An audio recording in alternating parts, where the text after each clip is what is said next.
이번 시간은 현금 및 현금성 자산 중에서요. 현금 및 현금성 자산 중에서 현금 계정, 그리고 당좌이금 계정, 그리고 현금 과부정 등에 대해서 살펴보는 시간을 갖도록 하겠습니다. 전산회계 1급부터는 예제 문제 등도 같이 풀어보면서 정리를 하도록 하겠습니다. 먼저 현금은 통화나 통화 대용증권을 처리하는 계정 과목이죠. 그래서 통화는 한국은행이 발행한 주화나 지폐죠. 그러니까 당연히 뭐예요? 현금일 거고요. 통화 대용증권은 현금과 교환이 가능한 먼저 각종 수표들 있죠. 타인 반응 수표, 자기화 수표, 가계 수표, 송금 수표. 이런 각종 수표들은 통화 대용증권이기 때문에 뭘로 처리하신다고요? 회계상 현금으로 처리하시면 되겠습니다. 그리고 수표 말고도 송금안이라든가 우편안, 그다음에 대체제금 환급증서 이런 것들도 통화 대용증권이기 때문에 현금으로 처리하시면 되겠고요. 여러분들이 좀 기억하셔야 될 게 수표는 현금이죠. 타인 반응 수표, 자기화 수표, 가계 수표, 송금 수표 이런 각종 수표들은 현금으로 처리를 하시는데 수표 중에서도 타인 발행 수표는 타인이 발행한 당좌 수표잖아요. 즉 공전 발행 수표, 거래처가 발행한 수표입니다. 타인 발행 수표는 현금으로 처리하지만 당이에요. 그러니까 당전 발행 수표일 때는 당좌예금으로 회계 처리를 해야 한다라는 걸 좀 기억하셨으면 좋겠고요. 그 다음에 우리가 이제 국공 회사채 등을 보유하고 있으면, 즉 지문증권, 주식을 보유하고 있으면 우리가 이자를 받을 수 있는데 그때 받는 게 이제 배당금 영수증이거든요. 이 배당금 영수증이나 공채나 사채 이런 채무증권을 보유하고 있으면 나중에 이자를 받을 수 있는데 이때 받는 게 이제 공사채 만기 이자표예요. 그래서 배당금 영수증이나 공사채 만기 이자표도 통화 대용증권이니까 현금으로 처리한다. 그 다음에 국고송금 통지서, 일람출구범 이런 것들도 통화 대용증권이기 때문에 모두 회계상 현금으로 처리한다라는 걸 기억하시면 좋겠습니다. 그리고 이론 문제에서 다음 중 통화 대용증권인 것은 뭐 통화 대용증권이 아닌 것은 뭐 이런 식으로 시험에 자주 출제가 되는 내용이기도 하고요. 이때 나오는 것들이 이제 우표. 우표 같으면은 여러분들이 뭘로 처리하시겠어요? 예전 과목을. 통신비로 회계 처리하시면 되겠죠. 우표 같은 경우는. 그 다음에 수입인지. 수입인지 같은 경우는 이제 세무과목과로 회계 처리하시면 되는데, 통화 및 통화 대용증권을 모르면서 예시로 우표라든가 수입인지 이런 것들이 같이 섞여서 시험에 나오기도 합니다. 그래서 타인 발행 수표, 그다음에 배당금 영수증, 공사채 만기이자표 이런 것들 모두 통화 대용증권이기 때문에 현금으로 처리하시면 되겠습니다. 그래서 통화나 통화 대용증권을 회계 처리하는 방법을 보시면요. 통화나 통화 대용증권을 회계 처리하는 방법을 보시면 상품을 판매하고 통화나 통화 대용증권을 받으면 차변에 현금으로 처리하면 되겠죠. 현금으로 받다, 차변에 현금. 그 다음에 현금으로 지급하다 라고 하면 대변 현금 이렇게 처리하시면 되겠죠. 그래서 상품을 판매했을 때 여기 대변의 상품이라고 되어 있는데요. 이때는 분기법이나 총기법으로 회계를 처리하셨을 때고 여러분들은 KDF 프로그램을 사용하기 때문에 상품을 판매하게 되면 대변에 상품이 아닌 상품 매출로 회계 처리하셔야 돼요. 일단은 이 부분은 그냥 일단 넘어가시고요. 일단 통화나 통화 대용증권을 받으면 차변에 현금, 그 다음에 통화나 통화 대용증권을 타인에게 주게 되면 대변 현금으로 회계 처리한다. 이 정도 기억하시면 되겠습니다. 다음은 예제 1번을 한번 풀어보도록 하겠습니다. 통화나 통화 대용증권에 관련된 예제 1번입니다. 미래상점에서 상품 65만 원을 매출하고 미래상점에 상품 65만 원을 매출했으니까 대변에 상품 매출 65만 원 이렇게 분개하셔야 되겠죠. 그래서 상품을 매입하다 그러면 차변의 상품을 매출하다 그러면 대변의 상품 매출 이렇게 회계처리하시면 됩니다. 그래서 여러분들이 분개하실 때는 이렇게 하고 받고 이렇게 이런 데서 한 번씩 끊으시면 좋아요. 그래서 미래상점에 상품 65만 원을 매출하고 했으니까 대변의 상품 매출. 그럼 차변에는요. 대금을 받은 내용을 분개해 주면 되겠죠. 그래서 대금 중 35만 원은 동전반응 수표로 받고, 동전반응 수표니까 뭘로 처리해야 돼요? 현금. 잔액은 자기합수로 받았어요. 자기합수도 결국 뭘로 처리하셔야 됩니까? 현금. 그래서 35만 원은 동전반응 수표, 잔액은 자기합수표. 동전발행 수표든 자기합수표든 통화 대용증권이니까 현금으로 회계 처리하시면 되겠죠. 그래서 상품을 매출하고 대금은 동전발행 수표나 자기합수표를 받았을 때 매출하면 대비는 상품 매출, 그리고 동전발행 수표나 자기합수표 모두 통화 대용증권이니까 사변은 현금으로 처리하시면 되겠습니다. 그래서 통화 대용증권은 회계상 현금이기 때문에 방금 말씀드린 것처럼 수표는 현금으로 처리한다. 그다음에 배당금 영수증, 공사칠 만기 이자표도 통화 대용증권이니까 현금으로 처리한다. 그래서 이렇게 기억하시면 좋겠어요. 수표는 현금이다. 단 당점 발행 수표만 당좌액으로 회계 처리한다. 이렇게 기억하고 분개하시면 좋겠습니다. 다음 2번 문제는요. 대명상점에서 상품을 매입하고 25만 원은 동전 발행 수표를 지급하고 잔액은 외상으로 하다 했습니다. 대명상점에서 상품을 매입하고 그랬으니까 매입하다 차변에 상품 55만 원. 그럼 대변에는 대금의 결제 방법들이 나오면 되겠죠. 25만 원은 동전 발행 수표를 지급했어요. 동전 발행 수표는 뭐죠? 현금이에요. 그래서 현금으로 지급했으니까 대변에 현금이라는 자산의 감소로서 대변 현금 25만 원. 55만 원 중에서 25만 원을 현금으로 지급했으니까 30만 원이 잔액이겠죠. 이 잔액은 외상으로 하다 그랬습니다. 그래서 상품을 매입하고 25만 원은 동전 발행 수표로 잔액은 외상으로 했다 그랬으니까 매입하다 차변 상품 55만 원, 25만 원은 동전 발행 수표를 지급하고 동전 발행 수표는 대변에 현금 25만 원 처리하셔야 되겠죠. 잔액은 외상으로 하다 그랬으니까 상품을 매입하면서 외상이니까 외상 매입금 이렇게 외기처하시면 되겠습니다. 다음 3번 보시면 대명상점에서 자기합수표를 현금으로 교환했어요. 분개 보시면 분개가 없다라고 되어 있죠. 자기합수표는 뭡니까? 현금이죠. 이걸 현금으로 교환했으니까 뭐 만 원짜리 15장으로 바꿔왔겠죠. 이것은 마치 5만 원짜리 3장을 만 원짜리 15장으로 바꿔온 것과 동일하죠. 그래서 자기합수표도 현금인데 이걸 현금으로 교환했기 때문에 현금이라는 자산에 변화가 없죠. 그래서 거래가 아니기 때문에 분개를 하실 필요가 없습니다. 그래서 자기합수표도 현금이죠. 자기합수표. 그래서 현금 등의 증감 변화가 발생하지 않았기 때문에 거래를 볼 수 없고 그렇기 때문에 3번은 분개하실 필요가 없겠습니다. 다음은 현금 과부족에 대해서 설명하도록 하겠습니다. 이미 2급 때 여러분들이 공부를 좀 하셨었는데 현금 과부족에 대해서 다시 한번 살펴보는 시간을 갖도록 하겠습니다. 현금 과부족은 과는 많다는 거죠. 부족은 적다는 겁니다. 그러니까 이 현금의 수입과 지출을 기록하는 장부가 현금 출납장인데요. 현금 출납장 잔액이 100만 원이면 실제로 내가 보유하고 있는 금액도 100만 원이어야죠.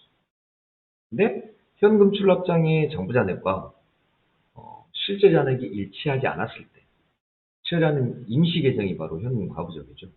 그래서 현금 장부액과 실제액이 일치하지 않았을 때 현금 과부족으로 회계 처리하였다가 기말 결산 때까지 원인을 찾아내고 기말 결산 때까지도 원인이 밝혀지지 않으면 그 현금 과부족은 임시 계정이어서 상계 처리하고 부족액은 잡손실, 그다음 과잉액은 자비익으로 회계 처리하시면 되겠죠. 그래서 현금 과부족은 장부액과 실제액이 일치하지 않았을 때 일시적으로 처리하는 가계정, 즉 임시 계정이라는 거죠. 그리고 결산 때까지 원인이 판명되지 않았을 때는 부족액은 잡손실, 초과액은 자비익으로 회계 처리하는데 현금 과부족에서는 중요한 게 기준을 장부액으로 잡느냐 실제액으로 잡느냐예요. 근데 기준을 실제액으로 잡으셔야 되겠죠. 현금이 부족하다는 얘기는 실제액이 부족하다는 얘기죠. 현금이 과잉했다. 많다는 얘기는 실제액이 많다는 거잖아요. 그래서 현금이 부족했을 때는 실제액이 부족했을 때는 현금이 나간 걸로 보고 그래서 대변에 현금, 차변에 현금 과부족 이렇게 처리하시고 실제액이 많았을 때는 현금이 들어온 걸로 봐서 차변의 현금, 대변의 현금 가부족 이렇게 처리하시면 되겠습니다. 그래서 부족시하고 과잉시간인데 먼저 부족시를 한번 살펴보시면 장부액과 실제액을 비교했을 때 실제액이 적은 거죠. 그래서 보시면 현금 실제 잔액이 장부 잔액보다 25,000원 부족해요. 어딘가 썼겠죠. 그래서 현금이 나간 걸로 봐서 대변의 현금. 그리고 원인을 밝혀낼 때까지 처리하는 임시계정이 현금 과부족이죠. 만약에 실제액이 부족했다면 분기가 반대가 되겠죠. 실제액이 많았다면 분기가 반대가 되겠죠. 실제액이 많았으면 현금이 들어온 걸로 봐서 차변의 현금, 대변의 현금 값이 이렇게 가야 되겠죠. 근데 실제액이 장부전액보다 부족하기 때문에 현금이 나간 걸로 봐서 대변 현금, 차변에는 현금 과부족 이렇게 처리하시면 되겠고요. 이 차변에 있는 현금 과부족에 대해서 결산 시까지 원인을 밝혀내야 되죠. 결산 시까지 원인을 밝혀내야 되는데 보험료 15,000원의 지급 누락으로 밝혀졌어요. 그러면 25,000원 중에서 15,000원의 원인이 밝혀졌기 때문에 차변에 있는 현금 과부족을 15,000원만큼 원인이 밝혀진 것만큼 대변에 보내서 상계 처리하고 보험료 지급의 기장 누락, 즉 비용으로 밝혀졌기 때문에 차변의 보험료, 비용 발생으로 회계 처리하시면 되겠습니다. 그리고 25,000원 중에서 15,000원은 원인이 밝혀졌는데 결산 시까지 만원에 대해서는 원인 불명인 거죠. 결산 때까지 이 현금 과부족으로 처리한 만원에 대해서 원인 불명이기 때문에 이 차변에 남아있는 현금 과부족을 대변을 보내서 완전히 상계 처리해야 되겠죠. 그리고 부족액이기 때문에 뭐예요? 차변에 잡손실로 회계 처리하시면 되겠습니다. 이상의 경우는 지금 실제액이 부족한 경우였고요. 실제액이 초과했을 때, 즉 실제액이 많았을 때 회계 처리 방법은 반대겠죠. 자, 실제액이 장부자액보다 25,000 초과했어요. 실제액이 많다는 거죠.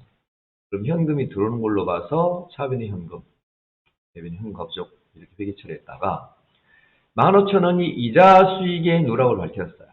그러면 대변의 현금 과부족 중에서 원인이 밝혀진 현금 과부족 15,000원을 차변을 보내서 상계 처리하고 대변에는 밝혀진 원인, 즉 이자 수익으로 회계 처리하시면 되겠고요. 25,000원 중에서 15,000원은 원인이 밝혀졌는데 아직 만원은 원인이 밝혀지지 않았죠. 그래서 결산 시까지 원인 불명이면 대변의 현금 과부족 차변을 보내시고 고라되어 있는데 과입니다. 대변 현금 과부족 25,000원 중에서 15,000원 원인이 밝혀졌고 아직 만원 원인이 밝혀지지 않았기 때문에 대변의 현금 과부족 차변을 보내서 나머지 만원 상계 처리하고 과잉액의 원인이 밝혀지지 않았기 때문에 대변에 자비익 회계 처리하시면 되겠습니다. 이번에는 현금 과부족에 관련된 예제 문제를 풀어보도록 하겠습니다. 예제 2번을 보시면 다음 연속된 거래를 분기하시오 해가지고요.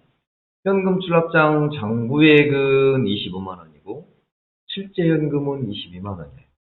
뭘 기준으로 하고 있죠? 실제 현금을 기준으로 회계 처리하라고 했습니다. 그럼 실제 현금이 과잉이에요, 부족이에요? 부족인 경우죠. 그래서 실제 현금이 3만 원 부족하기 때문에 현금이 나간 걸로 봐서 대변의 현금 3만 원. 그리고 이 원인을 밝혀낼 때까지 처리하는 임시계정이 현금 과부족이죠. 차변 현금 과부족 3만 원 이렇게 회계 처리하시면 되겠습니다. 그러면 차변인 이 현금 과부족은 결산 때까지 원인을 밝혀야 되는데요. 결산 때 원인을 밝혀야 되는데 자, 원인이 무엇으로 밝혀지는가 한번 볼까요? 2번 보시면 상기 현금 부족액 원인을 조사했더니 18,000원이 통신비 18,000원의 현금 지급이 규정 누락으로 밝혀졌어요. 통신비를 18,000원을 지금 현금으로 지급한 게 아니고 현금 과부족으로 처리한 3만원 중에서 18,000원의 원인이 밝혀졌으니까 차변에 있는 현금 과부족 대변을 보내야 되겠죠. 그래서 대변 현금 과부족 3만원 중에서 18,000원에 대한 원인이 밝혀져서 대변 현금 과부족 18,000원에 대한 원인이 통신비 지급의 기장 누락으로 밝혀졌으니까 차변에 통신비 비용으로 회계 처리하시면 되겠습니다. 3번은 결산일까지 상기 부족액 잔액이 원인 불문이에요. 3만원 중에서 18,000원은 원인이 밝혀냈는데 아직 12,000원 원인이 밝히지 않았죠. 근데 결산 때까지 현금과 부족은 상계 처리돼야 되는 임시계정이에요. 그래서 현금과 부족 차변에 남아있는 12,000원 마저 대변에 보내고 원인을 밝히지 못한 채로 부족하기 때문에 잡손실로 회계 처리하시면 되겠습니다. 그리고 4번을 보시면 1번, 2번, 3번은 지금 연결된 문제인데 4번은 보시면 결산 당일 실제이익이 장부장력보다도 4만 5천이 부족해요. 그러면 결산 때는 현금 과부적으로 처리했다가 그 원인을 밝히는 시간이 없기 때문에 결산 때는 바로 잡손실로 회계 처리하시겠죠. 있었던 현금 과부적도 대변인 몰아서 상계 처리를 했는데 이때 현금 과부적이 나오면 안 되겠죠. 그래서 결산 당일 현금이 실제이익이 4만 5천 원 부족하기 때문에 현금이 나간 걸로 봐서 대변인 현금 4만 5천 원 그리고 바로 잡손실 4만 5천 원 이렇게 회계 처리하시면 되겠습니다. 다음은 연습 문제 3번을 풀어보도록 하겠습니다. 현금 출납장 장부 잔액은 25만 원인데 실제 현금이 27만 원인 것을 발견했어요. 원인을 밝혀내야겠죠. 그 원인을 밝혀내기 전까지의 처리하는 계산 과목이 현금 과부적인데, 자, 실제액을 기준으로 하겠죠. 장부액은 25만 원인데 실제액이 27만 원이니까 2만 원이 현금이 과잉된 상태죠. 현금이 들어온 걸로 봐서 차변의 현금, 대변의 현금 과부적이죠. 또 이 현금 과부적은 원인을 밝혀내고 결산 때까지 원인이 밝혀지지 않으면 차변을 보내고 대변은 자비익 회계 처리하셔야 되는데, 자, 2만 원 중에서 상기 현금 초과액 대비 현금 과부적 2만 원 돼 있죠. 이 상기 현금 초과액 2만 원의 원인을 조사했더니 임대료 18,000원의 현금 수입이 기장 누락된 걸로 판명이 됐습니다. 그러면 현금 과부적 2만 원 중에서 원인이 밝혀진 것만큼 차변에 보내서 상계 처리하고, 그래서 차변 현금 과부적 18,000원. 원인을 대변에 적으시면 되겠죠. 임대료 수입의 기장 누락에 대변에 임대료 이렇게 회계 처리하시면 되겠죠. 그리고 2만 원 중에서 18,000원의 원인을 밝혀냈는데 2만 원 중에서 18,000원의 원인을 밝혔는데 아직 2,000원의 원인이 밝혀지지 않았죠. 결산일까지 초과액 잔액 2,000원의 원인이 불명인 거죠. 그럼 대변인 현금 과부적 2만 원 중에서 18,000원의 원인이 밝혀졌고 아직 2만 원 중에서 2,000원은 잔액이 남아있기 때문에 결산 때 차변에 마저 현금 과부적 2,000원 보내고 자비익 처리하시면 되겠죠. 그러면 상계 처리 된다는 얘기는 대변인 현금 과부적, 차변 현금 과부적 2만 원, 2만 원 서로 상계 처리되고 남는 건 현금 2만 원이 들어왔는데 18,000원은 임대료이고 2,000원은 자비익이다. 이만 분기로 남는 거죠.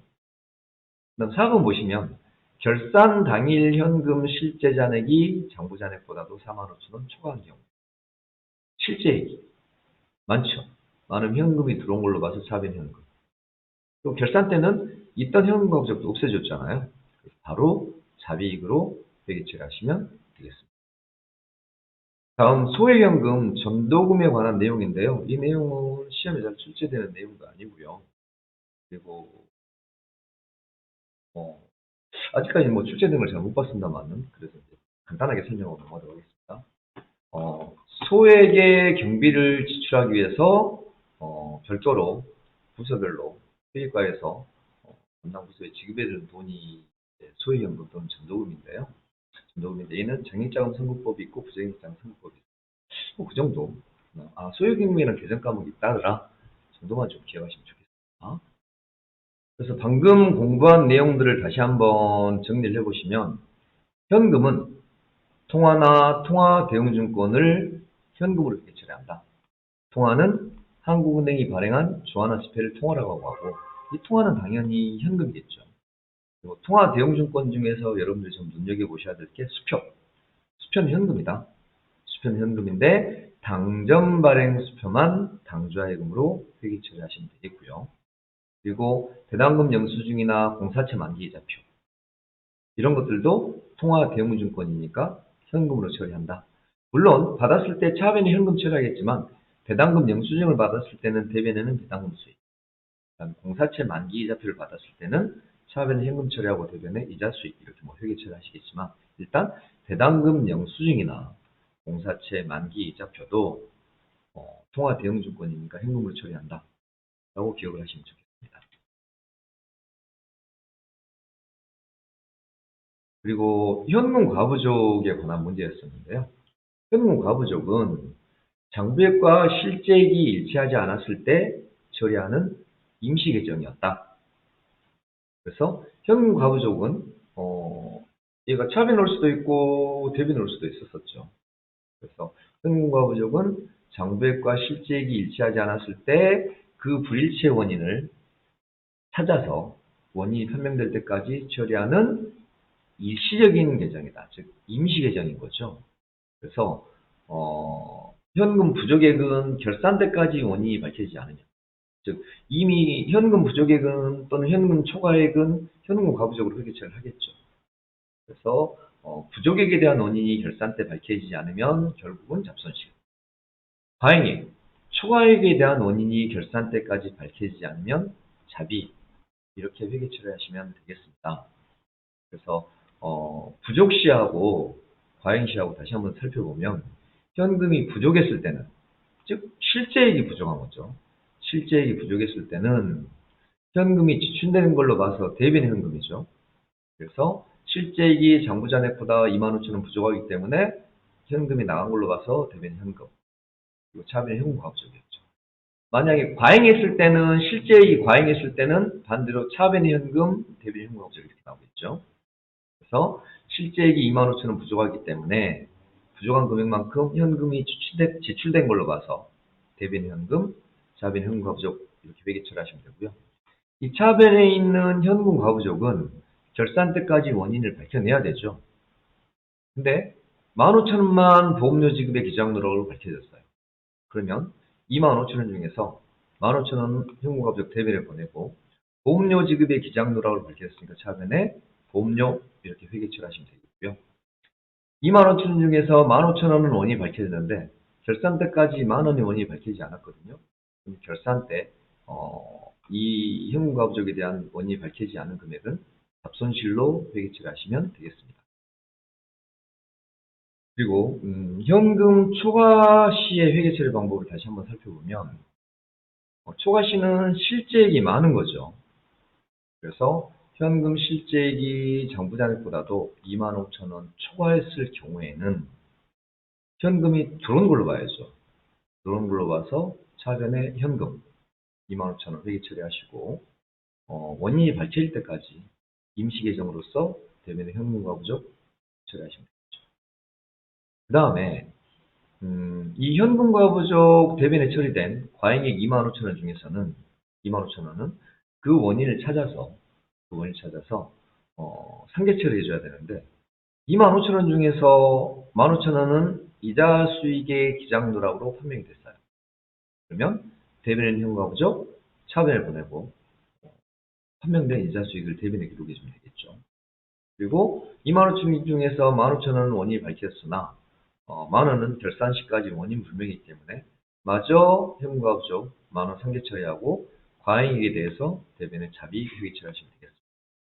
보시면 결국 남는 것은 대변 현금 가부족 25,000원 상계 처리되고 차변 현금 가부족 15,000원, 10,000원, 25,000원 상계 처리되고 이 둘은 현금 가부족 상계 처리되겠죠. 결국 남는 건 현금 25,000원이 들어왔는데 15,000원은 이자 수익이고 10,000원은 자비익이다. 이렇게 회계 처리되는 건 남겠죠. 연수 문제도 다시 한번 살펴보시면 장부액은 25만원인데 실제액이 22만원이어서 실제액이 3만원 부족하니까 대변 현금 3만원. 원인을 찾을 때까지 임시계정이 차변의 현금 과부족이죠.